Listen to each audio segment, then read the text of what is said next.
Então, hoje nós vamos aqui estar gravando no YouTube, uma gravação rápida, porque não dá para demorar muito, eu vou ser muito breve, tá? É a formação social, política e econômica do Brasil para a prova de segunda avaliação da UNAMA, Alcindo Cancela.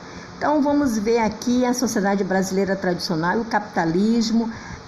Nós fizemos revisão desse material, revisão essa em que nós demos muito mais detalhes do que eu vou dar aqui, por conta de que o nosso tempo aqui é mínimo no YouTube, ok? Então, eu estou fazendo aqui, mostrando para você um desenho em que eu falo do Brasil, da história do Brasil, do passado e do presente. O Brasil do passado é um Brasil colonial, um Brasil que tem uma história pautada no escravismo, e um Brasil dependente, neste momento, no presente, é um Brasil que tem aí uma dependência em relação às economias dominantes, principalmente aos países em que empresta dinheiro, que pede dinheiro emprestado. No caso, eu vou dar exemplo dos Estados Unidos, Então, quando se diz dependente, é porque esse país ele tem uma autonomia limitada.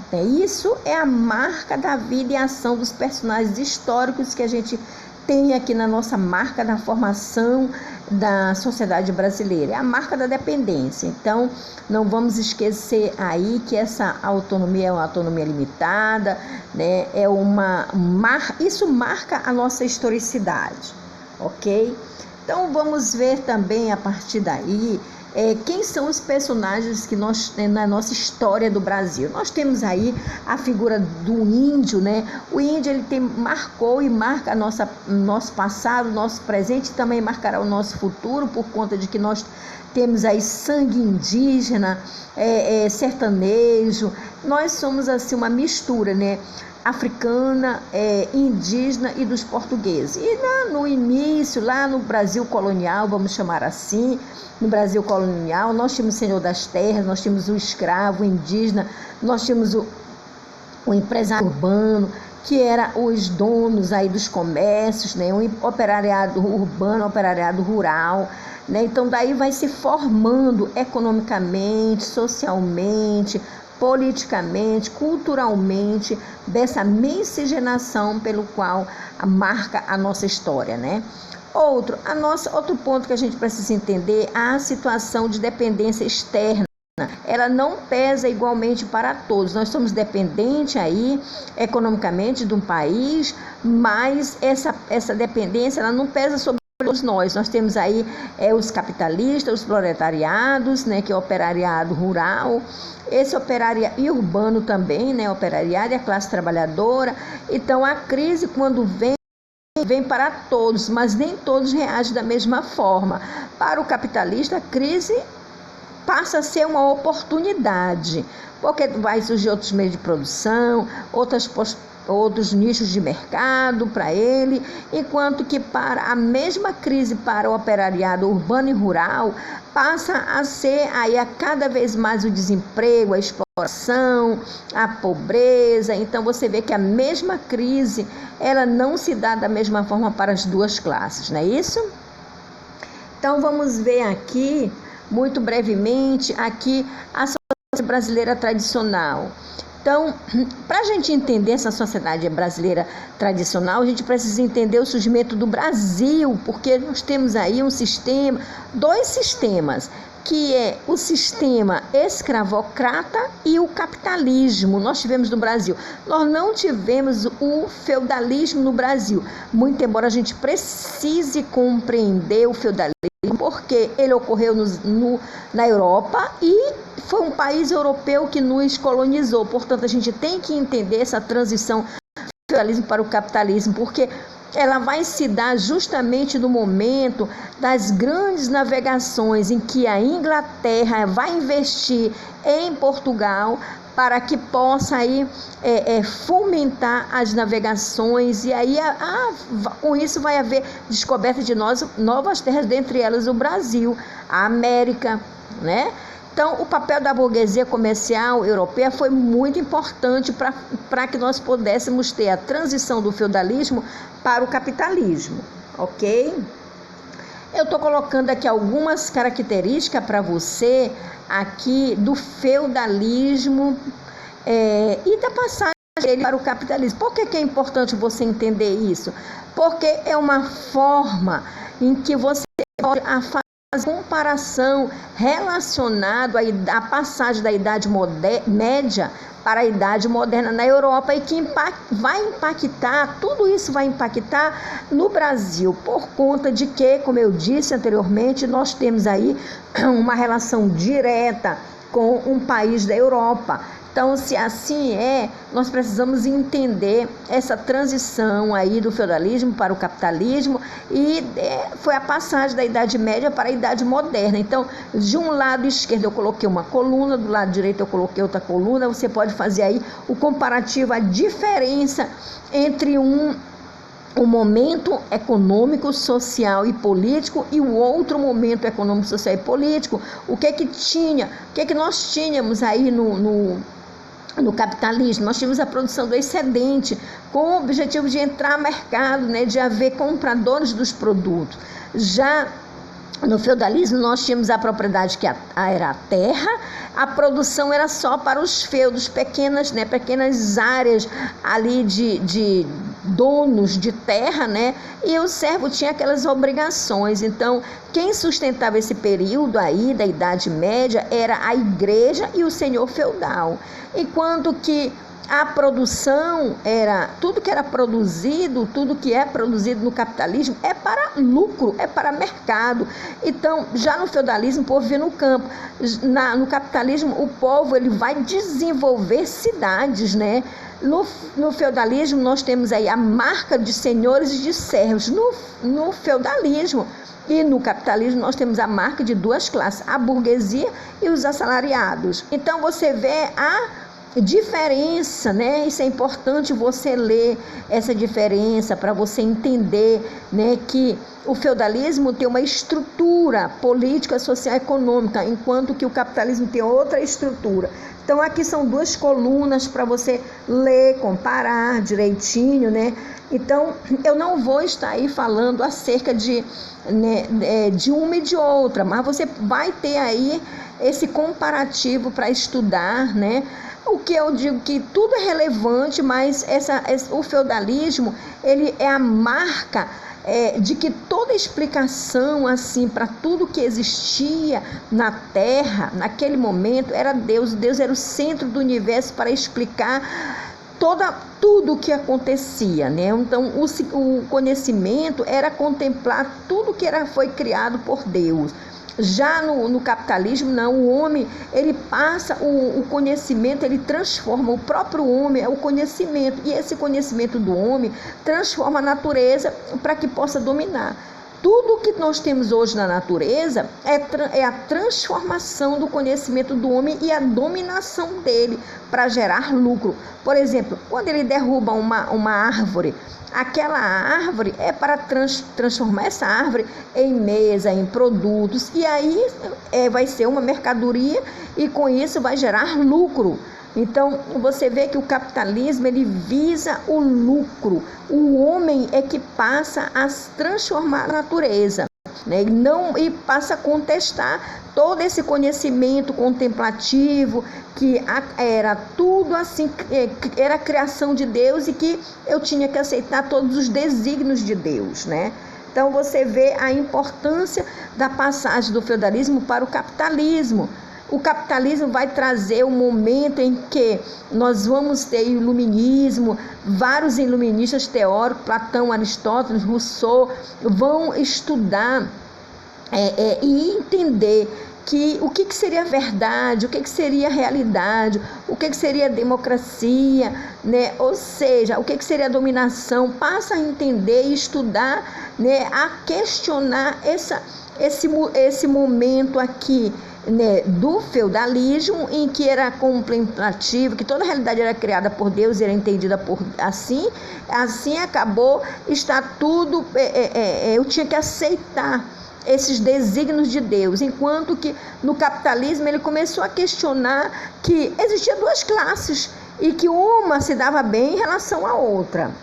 Tá? Então, isso aí marcou a passagem do feudalismo para o capitalismo. A sociologia surgiu aí nessa passagem, o Comte, Augusto Comte, Durkheim, ou seja, né, que passaram aí a ter como base a filosofia, a sociologia, para explicar essas relações do homem com ele mesmo e com a natureza, né, gente? Então, nós temos aí a história da organização da sociedade brasileira, né? Como é que se organiza economicamente essa sociedade brasileira. Eu fiz aí um mapa mental para você ver que a organização se dá pela organização do trabalho, pela ocupação da terra. Então, pela organização do trabalho, nós temos aí a exploração do trabalho escravo, né? Então, economicamente, o Brasil, ele passa, no período colonial, ele passa a se organizar, né, economicamente. Então, quando se explora o trabalho escravo, a grande quantidade de terras vai impedir a utilização desse trabalho livre. Por outro lado, essa ocupação da terra, de imensas terras chamadas latifúndios, né, tem a necessidade de produzir e muito para abastecer os mercados europeus. Então você vê que quando se organiza a sociedade brasileira, se organiza pensando para abastecer os mercados metropolitanos. Metropolitano significa Portugal. Então, Brasil era a base de sustentação dos produtos tropicais para Portugal e, consequentemente, Portugal exportava para outros países, estava se dando bem, né, gente? Desse jeito. Então, tudo isso passou a haver uma necessidade de organizar o trabalho e também de cada vez ocupando a terra para ir descobrindo novas oportunidades, novas possibilidades, novos produtos. É isso? Vamos explicar bem rapidamente aqui, porque é claro que não vai ser tal qual foi a nossa aula, e nós tivemos aí pela Teams, né, toda uma explicação mais consistente, né, que vai ser bem rápido, né. Então, aqui nós vamos ter também um momento em que o índio vai resistir. O indígena resiste e aí nós vamos ter um grande produto na mão dos portugueses, vai ser os índios que vão ser os índios vão ser um dos escravizados, mas vão abrir uma resistência, e a carência da mão de obra vai fazer com que os portugueses eles comprem uma mercadoria. O negro era uma mercadoria que estava sendo vendida para toda a Europa, né? Para outros países que também estavam sendo descobertos, né? Então, o tráfico de escravo passa a ser assim, um negócio muito lucrativo. E para a África foi muito bom, porque com essa venda dos escravos, a África também foi se catalisando. Então, veja você, o negro era uma mercadoria. Então, a nossa formação econômica repercute na nossa formação social, né? Você entende que tem a ver, o econômico tem a ver com o social. Então, a ocupação da terra passa a se dar aqui, olha, a ocupação da terra, a partir dessa figura que você vê à direita, passa a se dar aí por imensos latifúndios, né? Então, o rei de Portugal resolve dividir o Brasil em capitanias hereditárias e dá aí para cada capitão uma porção de terra. Essa porção de terra, para que ele pudesse administrar economicamente, para que ele pudesse administrar politicamente, Portugal fazia assim um comando geral, né? Mas deixava essas pessoas aí nesse domínio de terra para poder desenvolver. Foi a partir daí que foi se situando as que hoje são as capitais, né? Os estados do Brasil. Então, você vê que nós passamos aí a formação econômica, nós passamos do pau-brasil para a cana-de-açúcar, a partir dessas divisões aqui, né? Até o século XXI, a gente já tinha uma outra economia, até o século XIX, perdoe, gente, até o século XIX, né? Porque nós estamos no século XXI.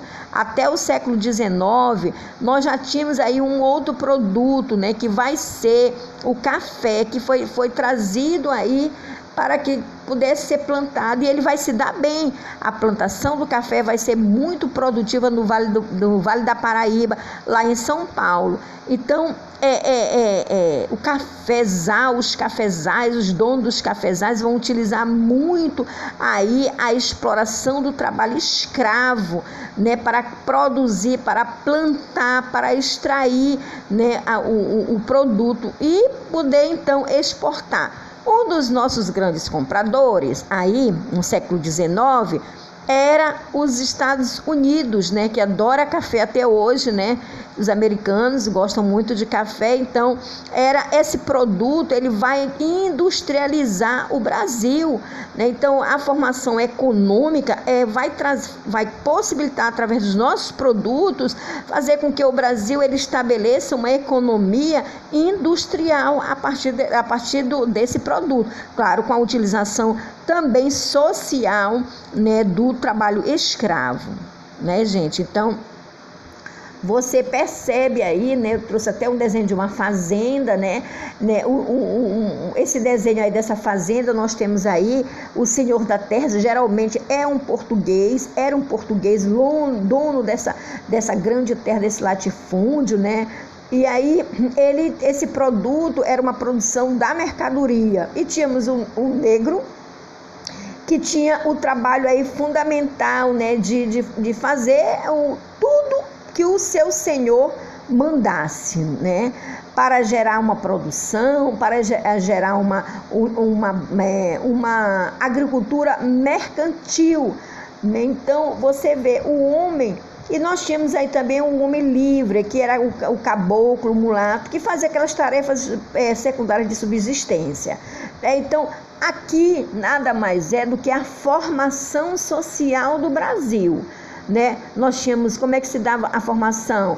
O senhor da terra, que era o branco, o escravo negro. Se a gente for debater aqui, a gente vai trazer aqui um debate muito profundo acerca de por que a gente tem hoje a discriminação racial, com base nessa estrutura aqui colonialista, nessa estrutura colonial, né? Então você vê que a discriminação racial, ela não começa hoje, não começou hoje, ela tem uma história na formação desde os seus primórdios, né?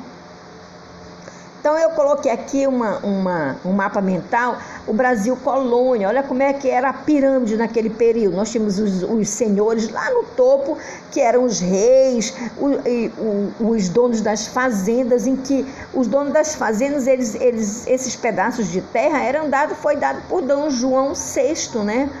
Então, nós logo abaixo os comerciantes, os feitores, e nós tínhamos aí uma grande quantidade de negros e índios que servia como escravidão, né? Ou seja, nós tínhamos aí e temos uma relação econômica, uma relação social, uma relação política que estão entrelaçadas entre si, né? Então você vê que só por esta pirâmide você vê que a nossa sociedade ela tem uma relação econômica, social e política na sua formação básica do Brasil colônia, né? Então vamos avançando aqui, nós vamos ver a crise da escravidão no século XIX, né? Então a Inglaterra, que já estava nesse momento industrializada, né? Ela impõe para Portugal, você vai dar um jeito aí de abolir a escravidão no Brasil, porque nós queremos os países, né, livres para negociação, para comércio. Por que ela impôs isso a Portugal? Porque, lembra, Portugal era aqui economicamente dependente, porque houve um investimento financeiro da Inglaterra em Portugal, naquele período da formação das caravelas, né, da formação das embarcações, em que acabou que Américo Vespucci descobriu a América e Pedro Cabral descobriu o Brasil. Lembra da história do Brasil? Então, a gente vai poder entender aqui a crise da escravidão do século XIX tem a ver com a formação social, nossa formação social e, claro, econômica, porque as duas andam de mãos dadas, né, gente? Essa formação que você está estudando, econômica, política, social e cultural, elas andam todas de mão dada, elas estão interligadas entre si, tá? Então, a independência e a formação do Estado Nacional Brasileiro, ela vai acabar que não vai trazer tanta mudança. Mesmo depois da independência do Brasil, né, é como se independência ou morte, pronto, independência. Mas aí a independência vai acabar que os homens passaram a ser livres, mas ao mesmo tempo livre entre aspas, né, gente? Por quê? Porque não vai alterar aí os fundamentos da sociedade brasileira colonial. Como assim, professora? O trabalho escravo e a exploração da terra na forma de latifúndio praticamente não vai deixar de acontecer assim, do nada, de uma hora para outra, né? É somente lá no século XIX que o trabalho escravo ele começa a ser substituído pelo trabalho livre, né? Então, nós tivemos nós tivemos o rei que queria, quando ele veio, o rei Dom João VI, que quando ele veio ali para o Brasil se esconder de Napoleão Bonaparte, ele veio com a intenção de permanecer e fazer aqui uma nação também, né, cujo a política fosse de pai para filho, do ponto de vista do absolutismo, né? Só que lembra daqueles senhores das capitanias hereditárias, eles começaram a querer ali já disputar politicamente com o rei, né? Então, nós tivemos o absolutismo, né? E essas pressões que nós tivemos, pressões absolutismo dos reis, né, gente? Né? Então, depois que a gente vai passar para a República Velha, a República Velha vai ser, né, nós vamos ter os presidentes na República Velha, né, que são os donos, os senhores, né, os senhores ali dos grandes latifúndios, né, que vão disputar essa política com o rei, né? Então, política brasileira. Só que voltando para cá, esse foi um parênteses que eu fiz, nós vamos ter aí a crise da escravidão brasileira e também o que estava ocorrendo em todo o Brasil, porque por conta da Inglaterra, como eu disse para você, a Inglaterra não queria de forma nenhuma, né, gente, a Inglaterra não queria de forma nenhuma mais que houvesse país em que tivesse escravo. O país, ele deveria ser com pessoas livres, o trabalho livre, por conta, né, agora que já tínhamos em 1750 a Revolução Industrial lá na Inglaterra, então já estava industrializada a Inglaterra, tivemos a Revolução Francesa na França, que lutava por justiça, por democracia, né? Então, todas essas revoluções aí impactaram nos outros países, para que os outros países vieram dizer assim, bora dar um basta. Brasil se viu pressionado pela Inglaterra, né? E aí, por mais que nós tivéssemos aí a nossa matéria-prima, o mercado consumidor, né? Então, sob pressão da Inglaterra, né? Esse mercado consumidor oriundo da produção através do escravo, né? Então, houve aí uma grande polêmica para que o Brasil pudesse, por exigência da Inglaterra, que o Brasil pudesse, então, acabar de uma vez por todas com a escravidão. Então, tivemos aí uma lei portuguesa, né? A lei Eusébio de Queiroz, né? A partir da pressão da Inglaterra, que era para que não tivéssemos mais o tráfico, proibindo de uma vez o tráfico de negros, né? E até que o Brasil se viu pressionado, de certa forma, via Portugal, né? E a Lei Áurea foi abolida aí, a abolição da escravatura em 1888, século XIX, né, gente? Então, vamos ver como é que se dá essa formação aí, né? Que a passagem, né, do sistema escravocrata para o sistema capitalista. Você vê aqui, capitalismo, toda vez que você vê capitalismo, você observa que tem lucro, tem mercadoria. A sociedade capitalista, ela tem uma relação dos homens entre si, dos homens para com os homens, para poder explorar os recursos. Tudo que você olha, tudo que o seu olho chega, tudo é fruto, é mercadoria, mas é fruto da exploração dos recursos naturais que vira uma mercadoria, né? Nós temos energia, de onde é que vem? Da água, né? Das fontes, né? Então, de água, né? Então, veja bem, se você tem uma mesa, de onde vem? Vem da árvore que vira mercadoria. Então, tudo essa transformação dos recursos naturais que passaram a ser explorados na sua imensidão aqui no Brasil, ele acaba passando aí para um outro momento, que é a passagem do escravismo para o capitalismo, lá em 1929, aqui no Brasil, quando houve aí a quebra da bolsa de crack, né, em Nova York, e os Estados Unidos era o nosso principal comprador de café. Com esse café vendido, a gente começou a se industrializar. Nesse momento, quem estava já assumindo aí o governo era Getúlio Vargas, né? Então, Getúlio Vargas, em 1930, e já com a venda do café, ele vai conseguir industrializar o país. Essa industrialização possibilita que o país, mesmo aí com a quebra da Bolsa de Valores, ele não quebre, porque ele já tinha aqui uma estrutura industrial que dava para continuar, vamos dizer assim, sozinho, a caminhar sozinho. Porque essa indústria ela vai aumentando, ela vai se organizando, vai organizando aí a vida social, né? Vai organizando aí as mercadorias, organizando, né, as relações entre os homens, e a sociedade capitalista vai se formando a partir de Getúlio Vargas, né, gente?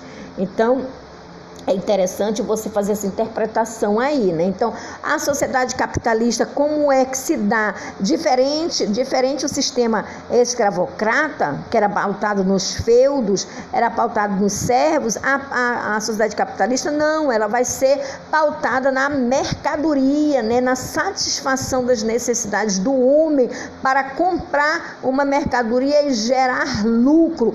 Então, a cada vez a sociedade capitalista quer o aumento contínuo da produção.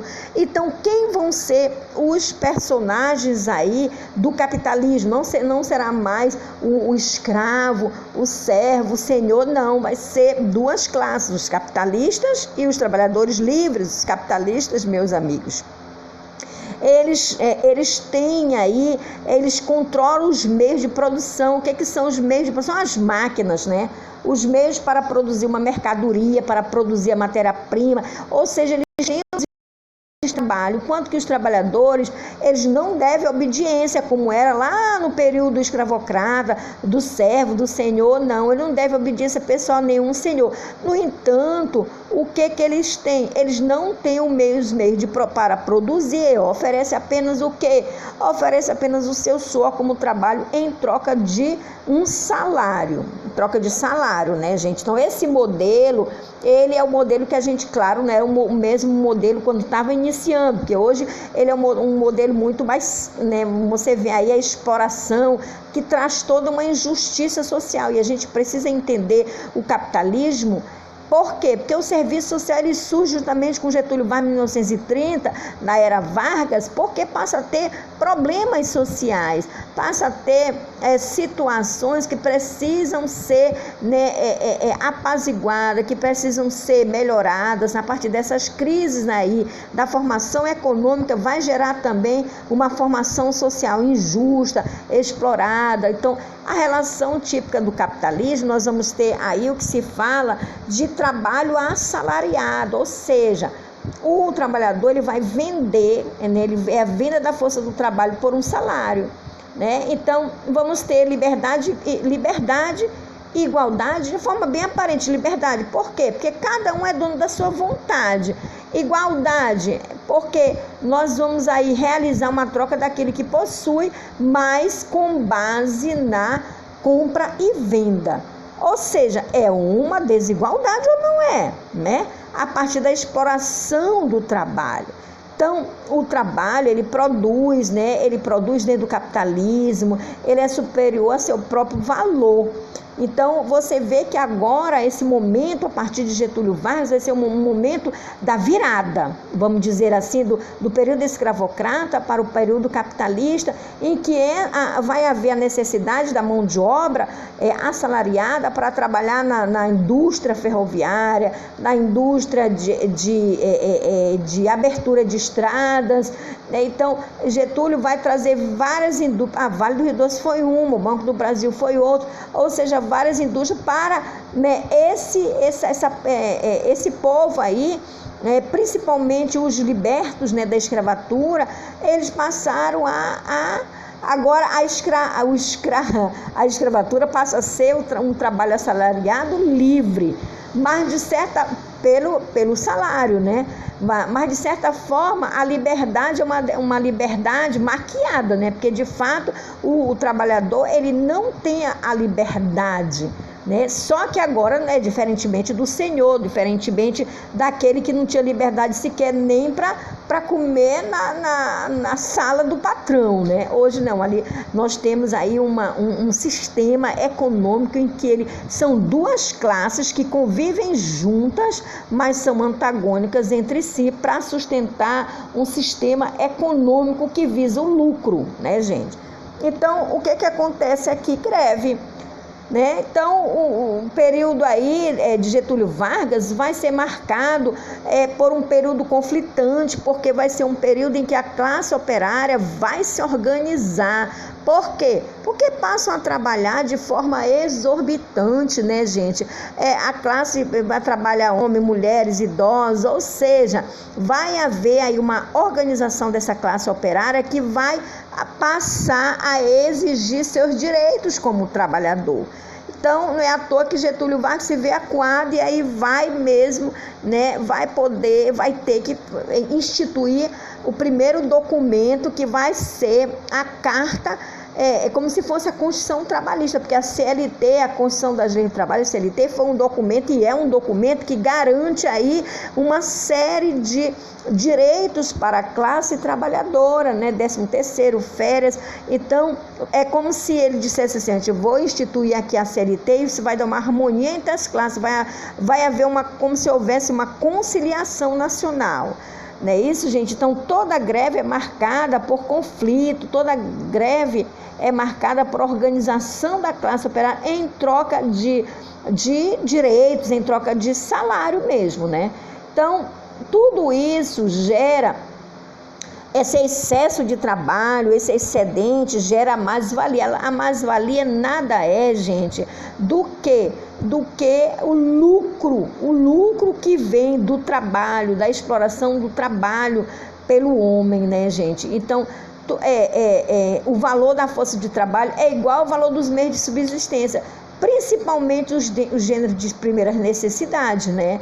Então, isso é que a gente fala, é uma reprodução da classe operária para que a classe burguesa, via força de trabalho, cada vez mais tenha um lucro, tá? Então, é a mais-valia chamada por Karl Marx, que vai, inclusive, até dar um conceito, né, para o que é mais-valia, né? A mais-valia é o valor que é pago no salário, que deve dar apenas para o estritamente necessário ao futuro do trabalhador. Na verdade, é o excedente, é o lucro, né? O lucro em que o assalariado vende a sua força de trabalho para poder sobreviver. E o capitalista ali compra a força de trabalho para quê? Para enriquecer. Ou seja, é o lucro. Aqui eu trouxe até um exemplo, né? Um exemplo, né? Que como é que se dá esse excedente, né? Então, você tem um trabalho aí de 8 horas, né? Então, esse trabalho de 8 horas pode gerar uma mercadoria. Então, nesse trabalho de 8 horas, você, ao invés de gerar uma mercadoria, você gera 2 mercadorias.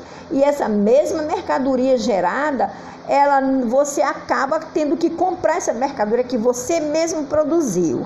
Então, isso vai dar uma lucratividade ainda maior para o dono dos meios de produção. Então, os donos de meio de produção, ele também tem as máquinas e ele quer mercado para quê? Para extrair a matéria-prima, né? Então, se ele tem uma meta de fazer um sapato, ele vai vender este sapato, ele comprou essa matéria-prima por um preço e vai vender esse sapato por 2 vezes, ter o lucro, ou seja, o lucro dá para fazer 2 sapatos e por aí vai, né, gente? Por aí vai crescendo cada vez mais o seu lucro, né? O seu lucro, ele é feito, né, e aí ele vai investindo em máquinas, vai investindo em outras empresas também que vão surgindo. Você vê que o empresário, ele não só tem uma empresa, ele vai investindo em outras coisas e vai ampliando o seu campo de lucratividade. Entendeu? Gente, então, assim é marcada a história do capitalismo e que tem tudo a ver com o serviço social, né, gente? O serviço social, ele entra no momento dessa desigualdade, no momento que vai haver esses problemas aí, né? Então aqui é só para a gente fazer uma explicação que na sociedade capitalista, que também o capitalismo não é só do Brasil, ele se deu na Europa e se expandiu, né? Então, lá no século XVI, XVII, XVIII, no momento em que o feudalismo cai e vai se dar a consolidação do capitalismo, né, nos países da Europa, vai haver várias revoluções na Europa em busca de mercado. Então é o momento da Revolução Industrial, o momento da Revolução Francesa, é o momento em que os territórios, os países vão querer mercado para poder negociar.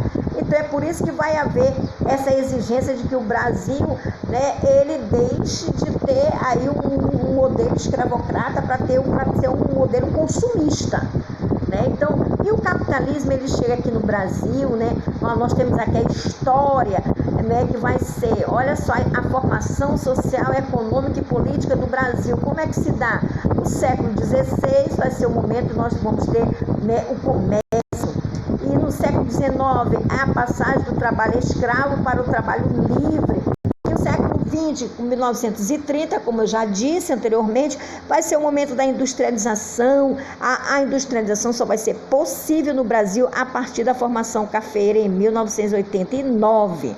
Né, gente? Ela se expande por todo o Brasil e dá uma sustentação econômica para o Brasil, e daí a economia também vai ter uma briga política, né? Porque vai ter uma briga política para ver de governabilidade, né, desse país agora industrializado. E Getúlio Vargas é que vai ser o precursor aí desse momento industrial pelo qual o Brasil estava passando em 1930, tá, gente?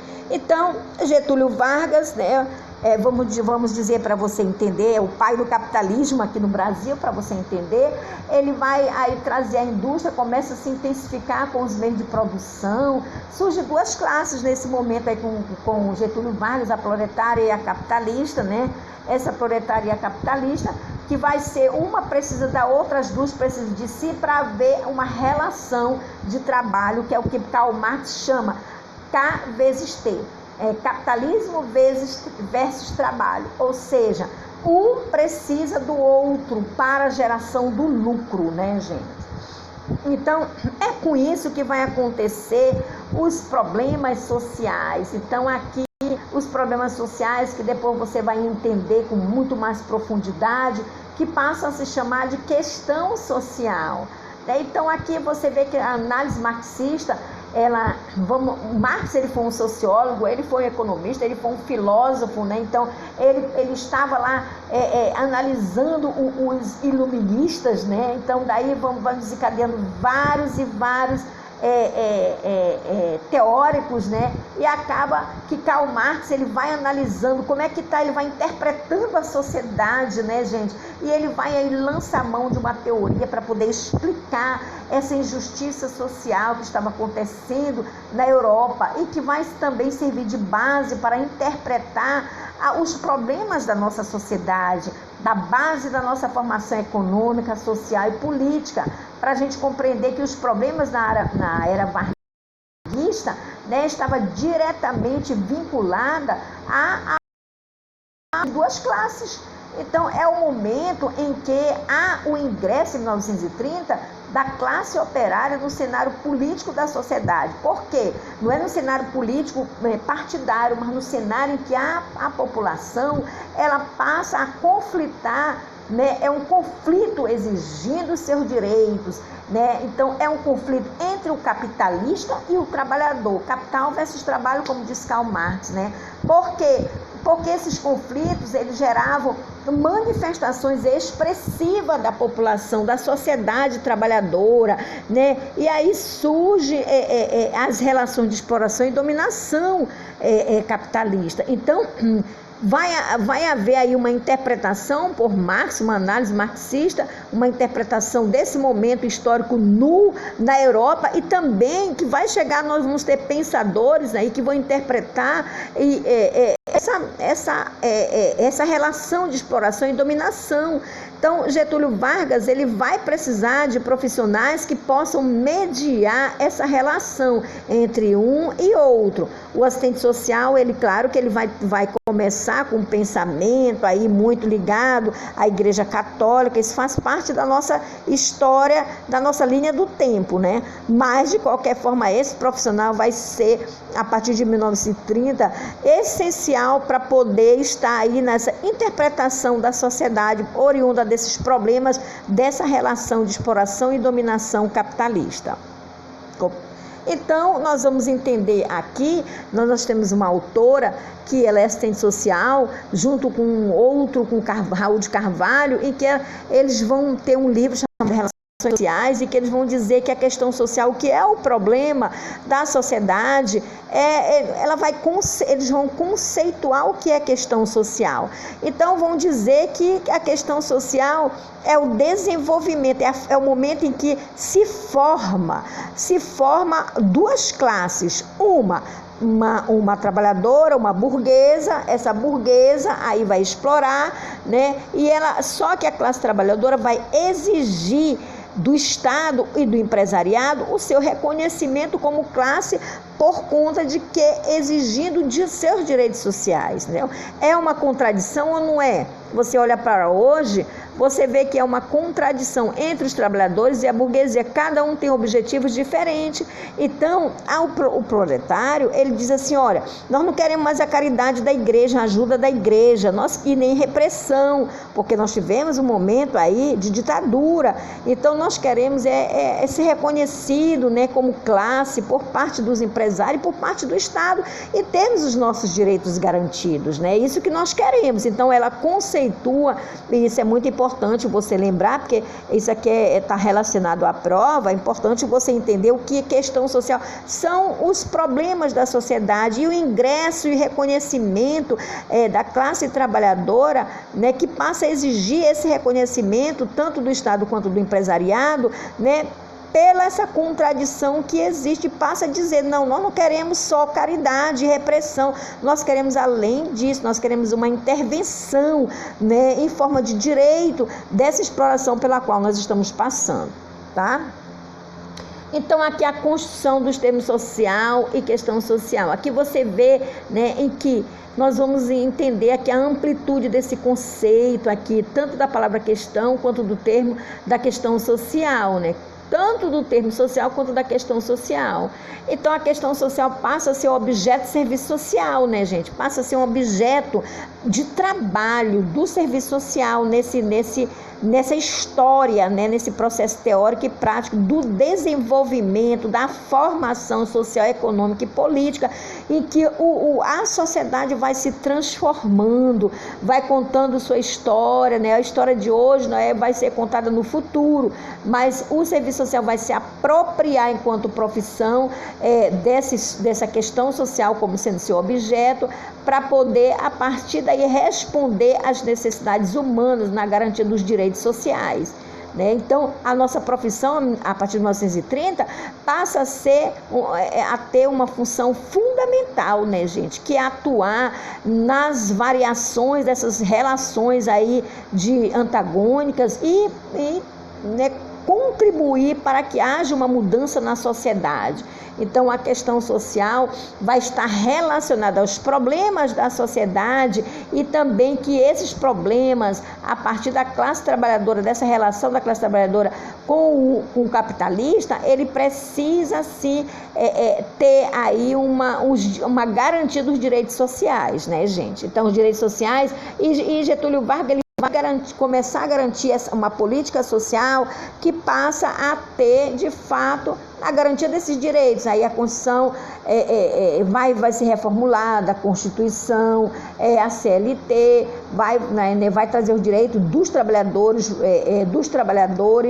para quem estava de carteira assinada, enquanto que os que não tinham carteira assinada, cada vez mais empobrecido, a igreja vai passar a fazer a sua ajuda caritativa, filantrópica, né? Então, daí o serviço social, ele vai entrando dessa forma de ajuda, de caridade, e depois ele vai reformulando seus conceitos, e aí vai, mas isso é ponto, esse que eu estou aqui falando, é um parênteses que eu estou fazendo. Vamos voltar aqui à questão social, segundo Yamamoto, requer uma compreensão, é uma compreensão da desigualdade. Olha hoje aqui a desigualdade que a gente tem. Se a gente tem serviço social, é porque a gente tem desigualdade social no capitalismo. Então, nós precisamos aí entender esse elemento político e social que é para poder mediar as ações dentro, né, dessas realidades sociais, né? E tudo isso acontece, gente, porque há um desdobramento do modo de produção capitalista. Eu teria vários exemplos aqui para dar, como eu dei na sala de aula, né? Então, nós, por exemplo, hoje se a gente tem, olhando para hoje, que nós temos uma produção capitalista, né, muito voltada para a tecnológica. Nós temos vários exemplos que a gente pode falar aí. Então, você vê que a história vai avançando, vai se desenvolvendo, a economia do país se desenvolve a economia, e junto a ela os problemas sociais vão surgindo, né? Então a gente precisa compreender a questão social, né, para poder então interpretar a realidade, né? Olha, uma questão social que eu poderia falar é a ausência de habitação, a educação precária, né, a ausência do trabalho, ou o trabalho, né, o desemprego. Tudo isso são manifestações negativas da nossa sociedade, né? Então, é nessas manifestações em que há a necessidade do assistente social. Tá, gente? Então, olha só, a questão social, que são os problemas, é uma categoria que expressa uma contradição entre o modo de produção capitalista que se dá pelo trabalhador e pelo próprio capitalista. Então, é uma contradição, né, gente? Por quê? Porque os trabalhadores vão produzir a riqueza. Por quê? Porque eles trabalham para gerar um lucro para os capitalistas. E os capitalistas, por sua vez, vão se apropriar dessa riqueza e cada vez ficarem mais ricos. Então, há uma relação injusta, né, gente? É assim que o trabalhador, ele não usufrui das riquezas que ele mesmo produz. Se ele planta o feijão, ele planta o feijão lá na terra do dono daquela terra, ele planta, no futuro ele vai comprar o próprio feijão que ele plantou naquela terra. Ou seja, ele produziu a riqueza, mas ele não usufrui da riqueza que ele mesmo produziu. Isso chama-se injustiça social, certo? Vamos muito rapidamente aqui. Então, vamos perceber que a formação política também ela vai se desenvolvendo dentro desse momento histórico, né? Ou seja, nós vamos tendo os contextos dentro da historicidade do Brasil e do mundo, né? Nós vamos ter diversos contextos culturais, sociopolíticos e econômicos. Então, esses contextos, eles precisam aí interagir numa relação entre Estado e sociedade, né, gente? Então, essa relação aí é para que cada vez fique aí, o Estado ele amenize essa relação antagônica através das políticas sociais. É por isso que o Estado vai lançar mão das políticas sociais e que os assistentes sociais vão trabalhar para poder amenizar, né, essa forma antagônica e conflituosa de se relacionar. Não é isso? Então, passando aqui as políticas públicas vão surgindo na era Vargas, né? Então, para quê? Para cada vez mais, né, em função das grandes expressões da questão social, a desigualdade, a pobreza vão aflorando, vão fazendo aí cada vez mais, favorecendo a concentração de capital e renda. Cada vez mais vai havendo exploração e dominação e a classe trabalhadora vai se rebelar. Né? A classe vai se rebelar em busca de melhoria da qualidade de vida na sociedade. Então é por isso que as políticas públicas vão surgir na era Vargas, fruto dessa exigência da classe trabalhadora por direitos, né? Então ele vai nada mais, nada menos, é que eu coloquei, né, duas políticas aí, que eles são a primeira questão social que existe no Brasil a primeira questão social é a pobreza, e a primeira política social que surge é a da assistência social. Então, ó, ligada aqui à Previdência Social, à CLT, então é a política pública destinada à classe trabalhadora, né? Então você vê, quem trabalha vai ter o privilégio de usufruir da Previdência Social, da CLT. E quem não trabalha ficava a cargo aí das igrejas católicas apostólicas romanas que ajudavam aí, né, gente? Então, essas pessoas pobres e extremamente pobres. Então, aqui eu estou deixando vários questionamentos. Eu sugiro que dentro desses questionamentos é importante você, um deles vai cair na parte subjetiva, na pergunta subjetiva de responder 10 linhas. Então, faça aí uma pequena redação de 10 linhas dessas perguntas para que você possa, na hora, já interpretar que uma delas vai cair, tá bom? Então, são questionamentos que a gente faz aqui, muito interessante, né? E aí, ó, as conquistas da formação econômica e social. Nós vamos ter aí, cada vez mais os direitos vão se configurando a partir das políticas públicas, né?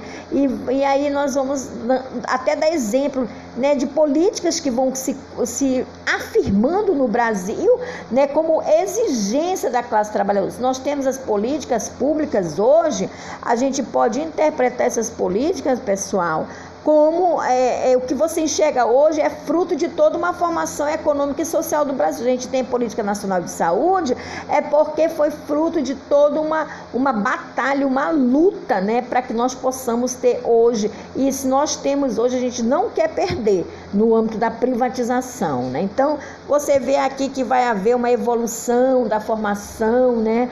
O capitalismo, ele vai avançando. Os modelos de produção vão avançando e cada vez mais vai se apropriando o capitalista da mais-valia, que é o trabalho empregado na produção da mercadoria, ou seja, é o trabalho excedente, como eu já disse, é o valor não pago para o trabalhador. Então, você vê que nós vamos ter duas classes, né, no capitalismo, né, durante essa evolução da formação.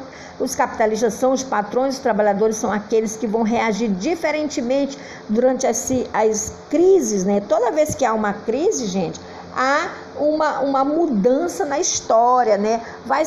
Vão surgir novos modelos de produção, novos nichos de mercado. Há, na verdade, uma revolução tecnológica e industrial, a história nos mostra, né? É quando a sociedade vai mudando em sua totalidade. Quando a sociedade vai evoluindo, vai mudando também a formação econômica, social, cultural e política de um país capitalista, né? Então, na atual conjuntura, né, onde está aí materializada a crise contemporânea e nas mudanças desse modelo de produção, hoje a gente vive a área da robótica, você vê aí, né? Então a gente, essa tecnologia que a gente tem hoje, né, fez surgir outras profissões ou acabaram algumas profissões. Todo esse é uma mudança nesse modelo de produção capitalista, né? Nós aprofundamos bastante aí na nossa aula, que a gente vai poder, porque a gente tem um tempo aqui para concluir esse vídeo no YouTube, tá? Então, isso quer dizer, com o surgimento de duas classes, com o capitalismo, Getúlio Vargas, surge o quê? O objeto de atuação do serviço social, né? O objeto que vai ser a questão social em que nós já debatemos anteriormente, certo? Então, o serviço social, ele surge com o capitalismo? Sim, surge com o capitalismo, né?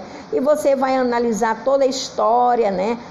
Principalmente ali depois de Getúlio Vargas, nós vamos ter JK lá na década de 60, né? Então você vê que nessa década de 60, no processo de industrialização lá de Brasília, nós vamos ter vários questionamentos, né? A questão social passa a ser debatida e nós vamos em busca de novos conceitos, né? Para entender e interpretar os conflitos gerados dessa relação capital e trabalho, né? Então, para entender os problemas oriundos desse desenvolvimentismo pelo qual o país estava atravessando. Então, é a evolução da história do Brasil que começa com Vargas e não se esgotou agora com Bolsonaro. Você vê que o capitalismo, cada vez mais ele se avança e ele vai trazendo outras modalidades de exploração e outros problemas vão surgindo na história do Brasil. Então, a história do serviço social, na década de 50, ganha muita força, né, gente? Principalmente aí no momento em que nós vamos ter vários presidentes, né? Não importa o nome deles, o que importa é que vai haver uma revolução e também uma reformulação nas políticas públicas, né? E o serviço social ele passa a ter uma maior participação na elaboração do planejamento, principalmente aí, né, no período de JK, Juscelino Kubitschek, né? Mas nós vamos ter uma parada aí no golpe de 64, que foi um momento de 20 anos de ditadura, em que o serviço social se acomoda, ele fica muito ali na questão da elaboração e do planejamento, porque não podia ir às ruas, não podia estar militando em prol da classe trabalhadora, porque não podia expressar a voz, né, em torno das necessidades, em torno dos direitos da sociedade. Então, nós somos classe trabalhadora, intelectuais orgânicos, estamos militando e militaremos sempre ao lado da classe trabalhadora, certo? Então, aqui, olha, a formação do Brasil até a redemocratização do país. Então, nossa luta desde Vargas, no âmbito da formação política, econômica e social, foi para que a gente tivesse uma Constituição que pudesse inscrever os direitos sociais. E nós chegamos aí à Constituição de 88, ela traz o modelo de proteção social brasileira a todos os brasileiros. É aí que traz aí o direito a ter direito, é o modelo de proteger a sociedade, né, através dos direitos sociais, habitação, educação, saúde, assistência social, a alimentação, esporte, lazer, cultura, tudo faz parte aí de luta, né, da classe trabalhadora, que essa Constituição cidadã. Por que é cidadã? Porque ela foi fruto de luta e os artigos dela traz o anseio da classe trabalhadora que lutou para ter esses direitos aí inscritos, né, esses direitos sociais inscritos na Constituição de 88, né? Então, é o momento da redemocratização do país, né, gente? Então, com isso, nós fomos bem rápido aqui para entender, para interpretar esse momento aqui, né, trazendo para você esse momento em que nós estamos chegando na Constituição aí, falando da proteção social brasileira, né, o momento em que é o ápice, vamos dizer assim, da formação do Brasil, lá do início dos primórdios, né, ou seja, de ter uma história que se formou lá no período da colonização até chegarmos no momento da redemocratização do país, né, em busca da consolidação dos direitos, né? Então você vê que os direitos começaram a aparecer lá com Getúlio Vargas até chegar, digamos, ao ápice, né, com a Constituição Cidadã, que hoje beneficia e que hoje, com um modelo econômico neoliberal, ele vai querendo cada vez mais reduzir esses direitos, acabar com esses direitos, né, privatizando, explorando cada vez mais. Mas, gente, essa foi uma síntese muito enxuta daquilo que nós vimos na nossa aula. Claro que nossa aula é uma aula de 3 horas, é uma aula muito mais profunda do que a gente está vendo aqui. Então, nós vamos ter aí né, as alunas que fizeram segunda chamada, ou que vão fazer segunda chamada, e a nossa segunda avaliação, que vai acontecer no nosso próximo encontro. No dia agendado, no dia marcado, estarei colocando lá no grupo certinho o nosso encontro, que vai se dar via Forms, tá bom? A nossa avaliação. Então, boa sorte, estudem por aqui, né? Tem aí todo esse conteúdo no e-mail, tem esse conteúdo também no grupo. Então, estudem por aqui e estudem também no PDF que eu encaminhei, que é esse mesmo material, ok?